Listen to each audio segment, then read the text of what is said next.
नमस्कार, शुभ सकाळ. सुंदरशा दिवसाच्या सुंदरशा शुभेच्छा. मी प्राजक्ता आपल्या एका नवीन ब्लॉगमध्ये तुमच्या सगळ्यांचं खूप मनापासून स्वागत करते. आजचा व्हिडिओ काय आहे ते तुम्हाला थंबनेलवरनं कळालंय. आजचा व्हिडिओ देखील रिक्वेस्टेड व्हिडिओ आहे. ह्याच्या आधी आपल्या चॅनलवर जेव्हा कधी मी व्हिडिओ अपलोड करते, जे काही माझं मंथली ग्रॉसरी मी जी भरते, तेव्हा बऱ्याच वेळा मला कमेंट आलेली आहे की मंथली बजेट शेअर कर किंवा मनी सेव्हिंग प्लॅन्स चे तुझे काही आहेत, तुझं काही मत आहे ते माझ्याबरोबर शेअर कर. तर त्याच अनुषंगाने मी ह्याच्या आधी आपल्या चॅनलवर म्हणजे 2 दिवसापूर्वी एक व्हिडिओ अपलोड केलाय आणि तो तुम्हाला खूप आवडला. तुम्ही त्याला छान प्रतिसाद दिला. तर मी म्हटलं की चला आज आपण आपलं मंथली बजेट, जसं मी बोललेली मागच्याच व्हिडिओमध्ये की मी माझं मंथली बजेट तुमच्याबरोबर शेअर करेन, तर आज मंथली बजेट तुमच्याबरोबर शेअर करणार आहे. तर मैत्रिणींनो, मंथली बजेट हा शब्द जेवढा भारी वाटतो ना, तेवढा असा काही भारी असा नाहीये आणि याच्यामध्ये असं खूप काही डोकं लावून करण्यासारखं देखील नाहीये. प्रत्येकाच्या फॅमिलीच्या इन्कमनुसार प्रत्येकाने काही गोष्टी जर ठरवून घेतल्या ना, तर त्याचं जे लाईफ म्हणजे आपलं जे रुटीन आहे ते सुरळीत चालण्यासाठी त्याची मदत होते. म्हणून हे बजेट बनवायचं असतं. तर बजेट बनवताना जेव्हा आपण मंथली घर खर्चाचं जे काही बजेट आहे ते बनवताना काही गोष्टी आहे ना आपण नेहमी लक्षात घेतल्या पाहिजे. तर त्याबाबत आपण पहिलं बोलूया की आपण काय गोष्टी लक्षात घेतल्या पाहिजे. तर पहिली गोष्ट म्हणजे सर्वात महत्वाची गोष्ट ही आहे ना की आपण ही गोष्ट समजून घेतली पाहिजे की पैसा कमवणं जेवढं कठीण आहे तेवढंच तो सेव्ह करणं देखील खूप कठीण आहे. कारण जर पैसा तुमच्याकडे सेव्ह असेल तरच सगळे, कारण पैसा तर आपण कमवतोच आहे, पण तो सेव्ह आपल्याकडे कसा साठवून ठेवतो ना आणि आपण त्याच्यासाठी काय प्रयत्न करतो ते खूप महत्वाचं आहे. त्याच्यानंतर दुसरी गोष्ट म्हणायला तर जेव्हा बजेट मंथली घर खर्च मांडतो किंवा बऱ्याच वेळा घर खर्च सांभाळायचा तर आपल्या बायकांकडे दिलं जातं की हे तुझं एवढे पैसे आहेत आणि तो तू घर खर्च मांड. तर माझं असं म्हणणं आहे, आम्ही जेव्हा घर खर्च करतो किंवा घर खर्चाचा काही विचार करतो महिन्यामध्ये, तेव्हा आम्ही दोघेही बसतो. दोघं बसल्याने एक फायदा असा होतो ना की हे जे आपण सेव्हिंग्स असतो किंवा हा जो बजेट आहे तो कोणासाठी बनवतो, आपल्या फॅमिलीसाठी बनवत असतो. तर आपल्या फॅमिली मेंबर्समध्ये सगळ्यांना कळलं पाहिजे किंवा जे कोणी करते आहेत किंवा जे घर चालवत आहेत त्या दोन्ही, आता आम्ही दोघेही वर्किंग असल्यामुळे आम्ही एक विचार करून घर खर्च मांडतो. त्याच्यामुळे एक फायदा होतो की एकाच्यापेक्षा म्हणजे एकाने एक नेहमी वाढतच असतं. तर एकमेकांच्या विचाराने छान छान आपल्याला वेगळी आयडियाज येते किंवा एखादी माहिती कळते की ज्याने आपण अजून काही फ्युचर प्लॅन करू शकतो की ज्याच्यासाठी आपल्याला काय सेव्ह करू शकतो किंवा माझी एखाद्या गोष्टीमध्ये मी हे इथे सेव्ह करत असेल तर नाही, त्याच्यापेक्षा बेटर प्लॅन हा माझ्या मिस्टरांच्या डोक्यामध्ये चालू असतो कदाचित. तर जेव्हा आपण हे एकत्र बसून करतो ना तेव्हा कळतं. आणि बऱ्याच वेळ असं होतं ना की जेव्हा बायका घर खर्च मांडत असतात तेव्हा मिस्टरांची काय इन्व्हेस्टमेंट वेगळीकडे चाललेली असते ते आपल्याला कळत नाही. आणि जेव्हा खरंच त्या इन्व्हेस्टमेंटमध्ये जेव्हा आपण गुंतवलेले काही पैसे आहेत आणि आपल्याला तेव्हा त्याची गरज असते, तेव्हा काही वेळेस असं होतं की आपल्याला ती व्यक्ती तिथे नसते आणि मग आपल्याला काहीच माहिती नसतं की आपण काय इन्व्हेस्ट केलेलं आहे किंवा कुठे इन्व्हेस्टमेंट आहे आपल्या नावाने. तर असं होऊ नये म्हणून आपण एकत्र बसून छानपैकी विचार करून इन्व्हेस्टमेंट केली, कुठे सेव्ह करायचंय, कुठे काय आहे, आपला घर खर्च इथे एवढा होतोय किंवा इथे आपण वाचूया. तर वाचवण्यासाठी दोघांनी मदत केली पाहिजे, एकाने करून होत नाही, शेवटी टाळी एका हाताने नाही वाजत. तर अशा पद्धतीचा माझा विचार असतो, माझा थोडासा असा थॉट आहे. त्यामुळे आम्ही घर खर्च जे काही आहे बनवताना नेहमी एकत्र बसूनच करतो. माझ्याकडे अशा पद्धतीने मी डायरीमध्ये सगळं लिहिलेलं असतं. मी तुम्हाला एक एक करून दाखवते. आता मी फ्रंट कॅमेऱ्याने शूट करते त्याच्यामुळे हे सगळं तुम्हाला उलटं दिसतंय, पण मी आता नंतर एक एक करून तुम्हाला दाखवते. जसं जसं आपण व्हिडिओमध्ये सगळं शेअर करू तेव्हा मी सगळ्या गोष्टी तुमच्याबरोबर शेअर करेन. त्याच्यानंतर अजून एक महत्वाची गोष्ट म्हणजे जी काही तिसरी गोष्ट ही आहे की माणसाच्या गरजा आणि इच्छा या दोन्ही गोष्टींमध्ये खूप फरक आहे. तर आपली गरज काय आहे आणि आपल्या इच्छा काय आहेत, आपल्या अपेक्षा काय आहेत, या दोन्ही गोष्टींमधला फरक समजून घ्यायचा.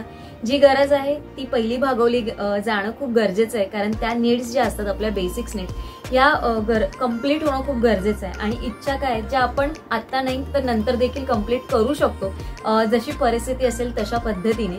तर ह्या गोष्टींमधला फरक कळला ना तर आपल्याला बजेट मांडणं किंवा आपलं लाईफ जे चाललंय ते रुटीन स्मूथली चालण्यासाठी नक्की फरक पडू शकतो. तर अशा काही ह्या ज्या बेसिक गोष्टी आहेत, सुरुवातीलाच बजेट प्लॅन करताना आपण ठरवलं ना तर आपल्याला बजेट करणं कुठेही कठीण जाणार नाही. आणि अजून एक खूप महत्त्वाची टिप म्हणजे माझ्याकडनं जी तुमच्यासाठी असेल ती मी व्हिडिओच्या शेवटी मी तुम्हाला सांगणार आहे. तर चला आता मी माझा जो खर्च आहे तो कशा पद्धतीने सेग्रिगेट करून ठेवलेला असतो आम्ही दोघांनी मिळून. आम्ही दोघी वर्किंग असल्यामुळे काही जबाबदाऱ्या मी घेतल्यात, काही जबाबदाऱ्या त्यांनी घेतल्यात आणि काही जबाबदाऱ्या अशा की ज्या दोघांनी मिळून इक्वली अशा घेतलेल्या आहेत. तर मी तुम्हाला आता पहिले दाखवते चार्ट आणि त्याच्यानंतर आपण डिस्कस करूया. चला तर मग. तर अशा पद्धतीने आता मी हा फेब्रुवारी महिना चालू झालाय तर फेब्रुवारी महिन्याचाच मी इथे एक्सपेन्स लिहून ठेवलाय.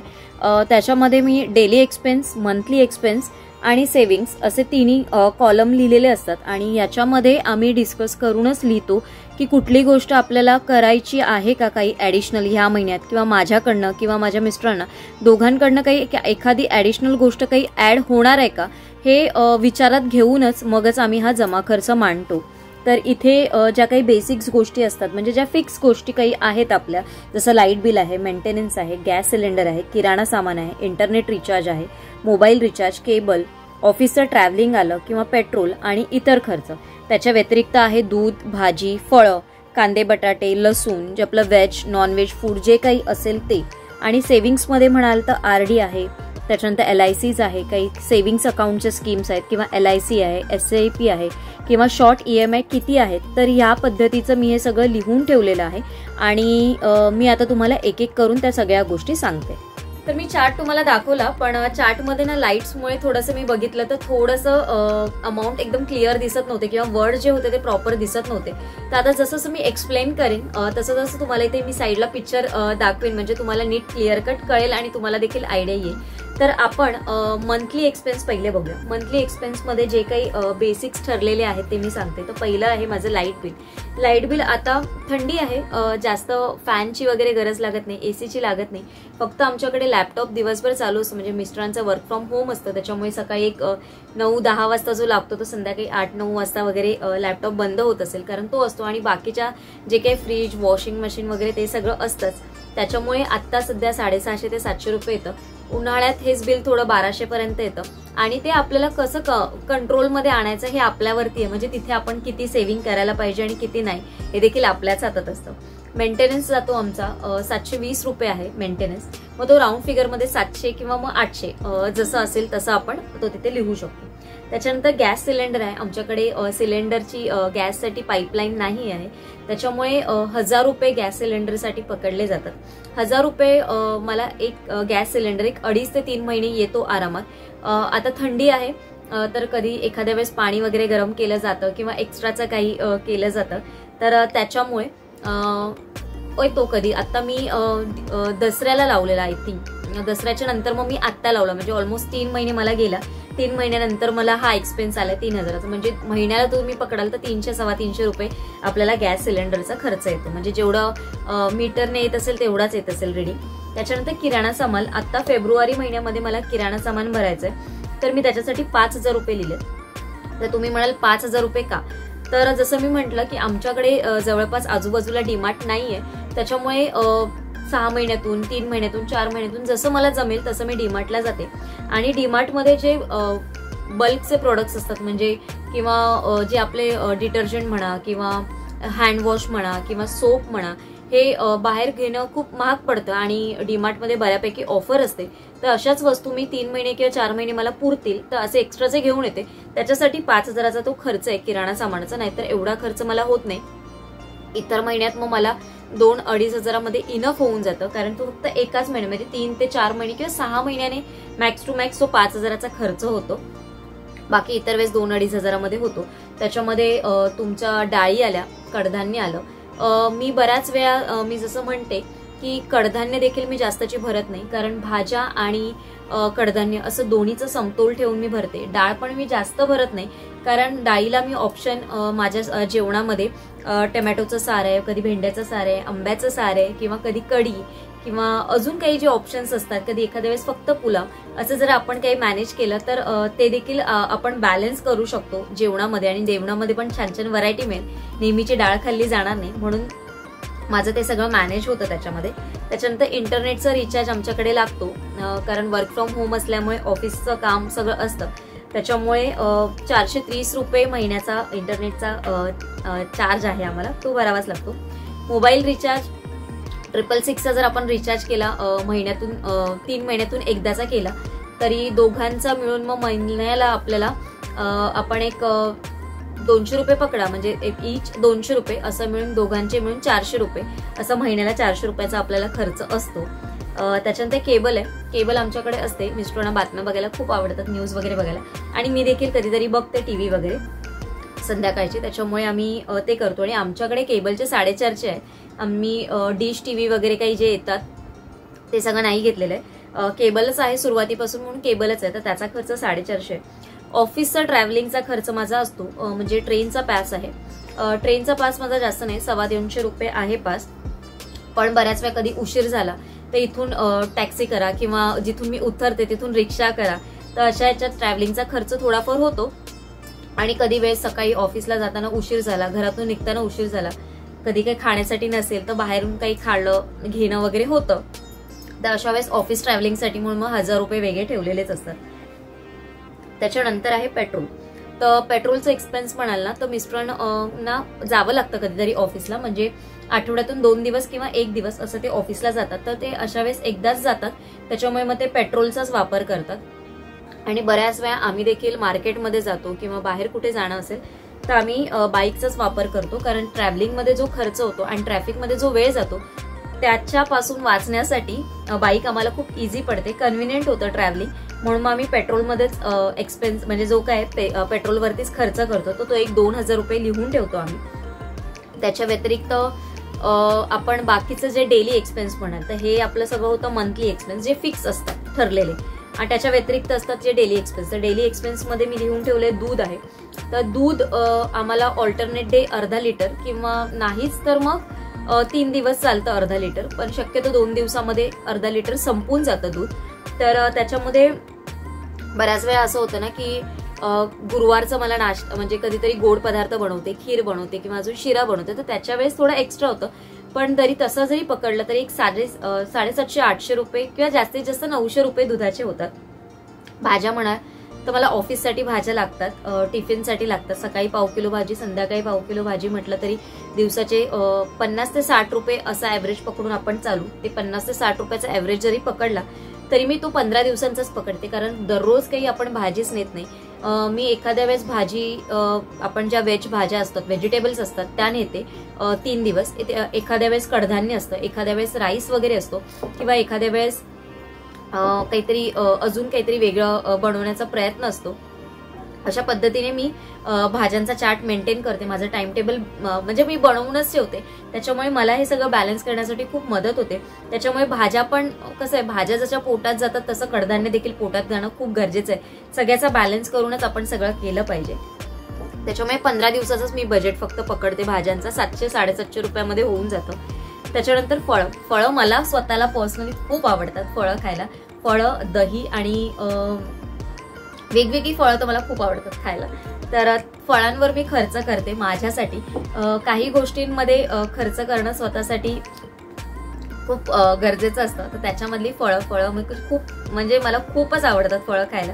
तर मला जेव्हा जेव्हा दिसतं तेव्हा मी फळं घेऊन येते, आणि त्याच्यासाठी 1000 रुपये माझे ठरलेले आहेत फळांसाठी.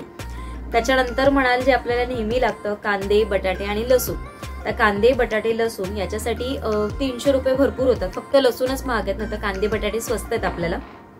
त्याच्यानंतर नॉनव्हेजसाठी म्हणाल तर घरी नॉनव्हेज केलं जातं, तर नॉनव्हेजचे म्हणाल तर 1001 रुपये साईडला होतात. कारण आठवड्यातून 1 दिवस जरी पकडला तरी 250 रुपये पकडा, म्हणजे महिन्यातून 4 वेळा जर नॉनव्हेज केलं गेलं तर 1000 रुपये इनफ होऊन जातात. कारण एक मध्ये वीकडेज मध्ये मी नाही बनवत, कारण एका टायमिंगसाठी मग ते नॉनव्हेज बनवणं मला नाही पटतच नाही, कारण मग ते अननेसेसरी दुसऱ्या दिवशी उरतं, मग ते खाल्लं जात नाही.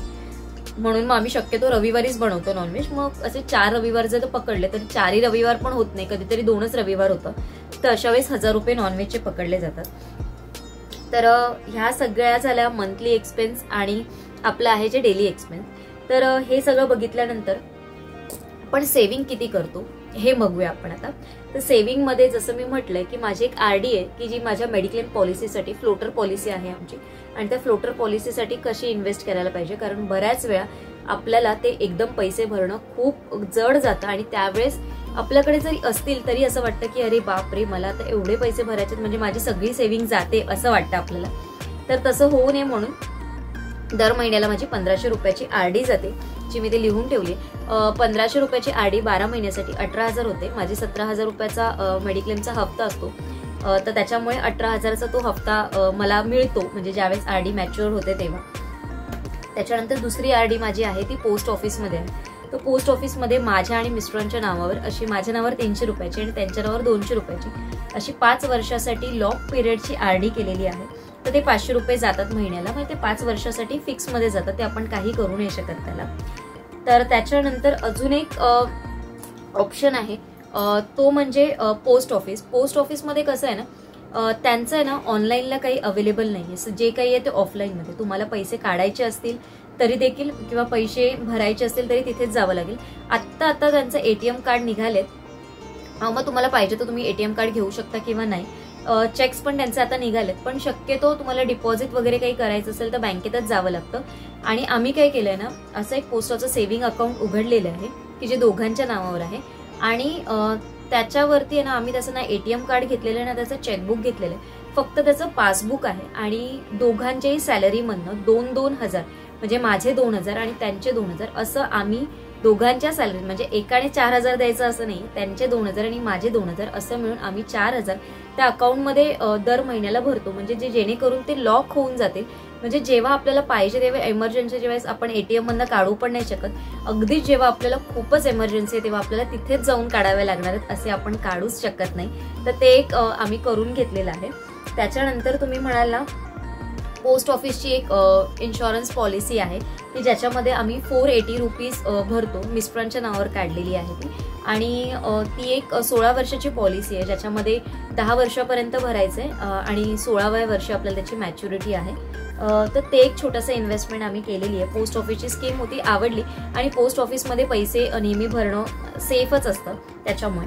त्याच्यानंतर LIC मध्ये माझी मी 2 पॉलिसी काढलेल्या आहेत, ज्याच्यामध्ये एक मिस्टरांची आणि एक माझी आहे. तर त्याचा मिळून आम्हाला 4,870 असा हप्ता, म्हणजे राऊंड फिगर 5,000 रुपये तुम्ही पकडा, तर ते LIC मध्ये आमचे जातात. ते पण 16 वर्षाची पॉलिसी आहे. आणि आम्ही काय विचार केला की दोघांनी आम्ही ना ती पॉलिसी एकाच वर्षी, म्हणजे एकाच महिन्यात काढली. तर जेव्हा ती पॉलिसी रिन्यू होईल तेव्हा दोघांचाही तो मॅच्युरिटी पिरियड हा सेम असेल आणि त्याचा दोघांच्या अमाऊंटचा मिळून एकच आपल्याला फायदा, एक चांगला बेनिफिट मिळेल. म्हणजे माझ्याकडनं जर 5 लाख रुपये मिळाले आणि त्यांच्या पॉलिसीचं पण 5 लाख मिळाले, तर ते 10 लाख एकत्र घेऊन आपण काहीतरी करू शकू. तर अशा अनुषंगाने आम्ही ती एकाच महिन्यात एकाच दिवशी पॉलिसी काढलेली आहे की यासाठी की दोघांची एकदम मिळाली तर आपण त्याचा काहीतरी करू शकू. या अनुषंगाने ते आम्ही एकत्रच पॉलिसी काढून ती एक भरली जाते. त्याच्यानंतर दर महिन्याला मला त्या गोष्टीचं जास्त नॉलेज नाहीये, पण SIP मध्ये इन्व्हेस्ट केलेलं कधीही चांगलं, की कारण म्हणजे जे माझ्या नॉलेजप्रमाणे जे मी मिस्टरांकडनं घेतलेलं आहे, कारण त्यांना हे सगळं माहिती आहे आणि त्यांना ह्याच्या गोष्टीतलं बऱ्याचपैकी नॉलेज आहे. तर त्यांच्या मते SIP मध्ये जे काही आपण इन्व्हेस्ट करतो ते म्युच्युअल फंडमध्ये वेगवेगळ्या कंपन्या म्युच्युअल फंड सारखे इन्व्हेस्ट केले जातात, म्हणजे वेगवेगळ्या कंपनीजच्या शेअर्समध्ये ते इन्व्हेस्ट केले जातात आणि त्याचा आपल्याला जो काही इंटरेस्ट रेट मिळतो तो जेवढा पोस्टामध्ये देखील किंवा बाहेर नाही मिळत त्याच्यापेक्षा हा डबल पटीने जास्त असतो. सो त्याच्यात आम्ही दर महिन्याला 3,000 रुपये इन्व्हेस्ट करतो. आणि आत्ता सध्या माझं चालू असलेले जे काही म्हणाल ते शॉर्ट EMI असे म्हणाल तर ते 6,000 रुपयाचे EMI आहेत, म्हणजे माझा मोबाईलचा वगैरे EMI आहे तर ते आहे.